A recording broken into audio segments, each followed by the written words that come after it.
Bonjour à tous et bienvenue sur ma chaîne. Alors aujourd'hui on va parler de GoCardless, un service de paiement direct très populaire, surtout connu pour sa gestion simplifiée des prélèvements automatiques. Je vais vous donner mon avis en tant qu'utilisateur en analysant les avantages et les inconvénients de la plateforme pour vous aider à décider si c'est le bon choix pour vos besoins de paiement.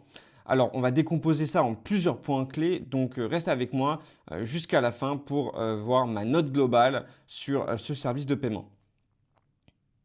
Bien sûr, avant de commencer la vidéo, sachez que j'ai mis un lien affilié dans la description de la vidéo qui vous permettra d'accéder directement au site de GoCardless pour souscrire à leurs offres ou quoi que ce soit. Donc n'hésitez pas à passer par ce lien affilié si jamais la vidéo vous a plu. Ok, alors déjà, premier avantage, la simplicité d'utilisation. Parce que l'un des gros points forts de GoCardless, c'est sa facilité d'utilisation parce que la plateforme est conçue pour être intuitive, permettant aux utilisateurs de mettre en place et de gérer des paiements récurrents sans complications. Et ça, c'est particulièrement avantageux pour les petites entreprises ou les freelances qui n'ont pas de gros départements financiers. Deuxième avantage, les coûts efficaces. Parce que GoCardless est souvent reconnu pour ses tarifs compétitifs, surtout en ce qui concerne les frais de transaction, qui sont généralement inférieurs à ceux de nombreux autres services de paiement. Cette structure de prix avantageuse rend le service accessible même aux petites entreprises. Troisième avantage, le service client réactif. Et oui, ça c'est un autre point positif notable qui est la qualité du service client.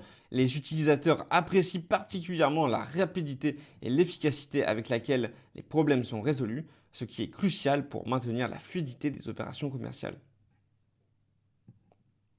Ok, maintenant on va voir les inconvénients. Premier inconvénient, le temps de traitement. Parce que un point souvent cité par les utilisateurs est le délai de traitement des factures et des paiements qui peut être plus long que certains autres utilisateurs espèrent. Ce retard peut parfois gêner les flux de trésorerie des entreprises qui dépendent des rentrées d'argent rapides. Deuxième mauvais point, l'intégration limitée avec les banques. Et oui, parce que certains utilisateurs ont exprimé des frustrations concernant la prise en charge limitée des comptes bancaires. En particulier dans certains pays, cette limitation peut rendre difficile l'utilisation efficace du logiciel pour les entreprises internationales ou celles qui opèrent dans plusieurs régions. Troisième bon point, l'optimisation mobile. Et oui, un des derniers inconvénients notables est l'absence d'une application mobile dédiée et d'une interface peu adaptée au navigateur mobile, ce qui peut poser problème aux utilisateurs qui préfèrent gérer leurs transactions au déplacement.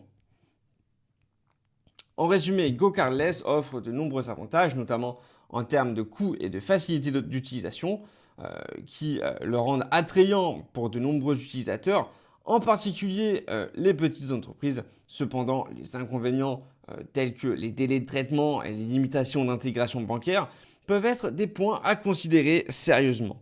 Ma note globale pour GoCardless serait donc de 7,5 sur 10. C'est un excellent choix pour ceux qui cherchent une solution rapide, simple et économique pour gérer les paiements récurrents, mais soyez conscient des quelques défis que vous pourriez rencontrer, surtout si vous avez besoin d'une grande flexibilité ou si vous opérez à l'échelle internationale.